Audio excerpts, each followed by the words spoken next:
सुल्तानपुर नगर सपा विधायक इरफान सोलंकी पर जहां बीती 2 नवंबर 2022 को फातिमा द्वारा दी गई तहरीर जिसमें प्लाट पर कब्जे की कोशिश और आगजनी का मामला दर्ज कराया गया था, तो दूसरी ओर इरफान पर एक बांग्लादेशी नागरिक दीवान मोहम्मद की मदद करने, उसे भारतीय नागरिक बनाने के लिए प्रमाण पत्र तथा आधार कार्ड बनवाने में भी मामला दर्ज हुआ था।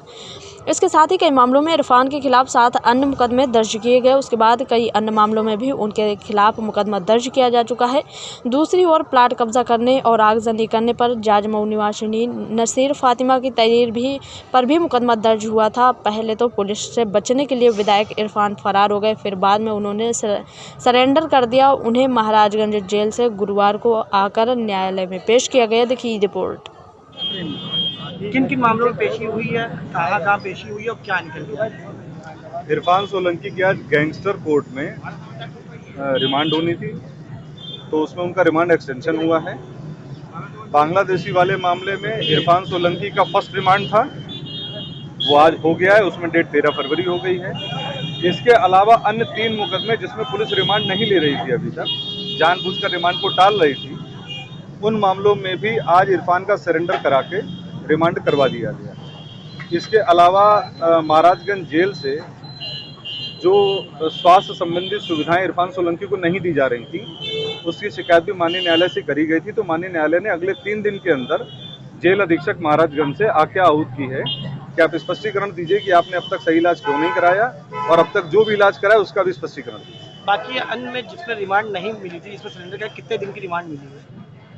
देखिए, उसमें सरेंडर हुआ है, ठीक है, तो उसमें डेट फिक्स नहीं होती है, उसमें आगे जब बेल लगाई जाएंगी तो डिसाइड हो जाएगा। एक शिकायत ये भी आई है सुनने में कि विवेचक के घर वालों को बार बार कॉल कर रहा है, आज कोर्ट में कोई बहस हुई है इस तरह की?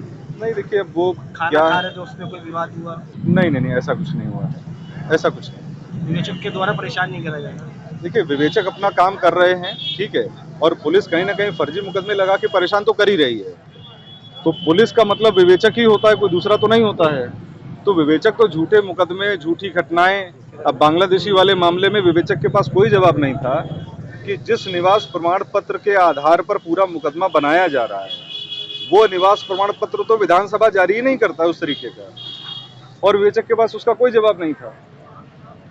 वकील साहब, एक सवाल और है, तो पार्षद का ही पत्र लगा है, उसमें पार्षद को आरोपी नहीं बनाया गया? इसलिए देखिए, अभी तो इन्वेस्टिगेशन पेंडिंग है, लेकिन डॉक्टर रिजवान के खिलाफ 15 दिसंबर 2022 को मूलगंज इंस्पेक्टर को और पुलिस कमिश्नर कानपुर नगर को रजिस्टर्स पोस्ट से भी शिकायत करी गई थी कि डॉक्टर रिजवान ने इरफान सोलंकी के लेटर पैड की फोर्जरी करी और उसके फर्जी सिग्नेचर बनाकर अपना आधार कार्ड वगैरह सब बनवाया गया है।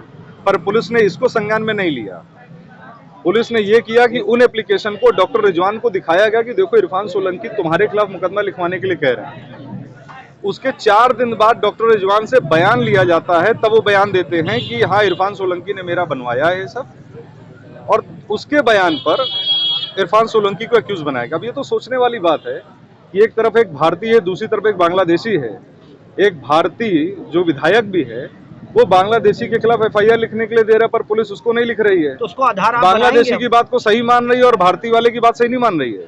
आज ही छोटी आज विधायक जी आए थे, तारीख पे क्या हुआ है?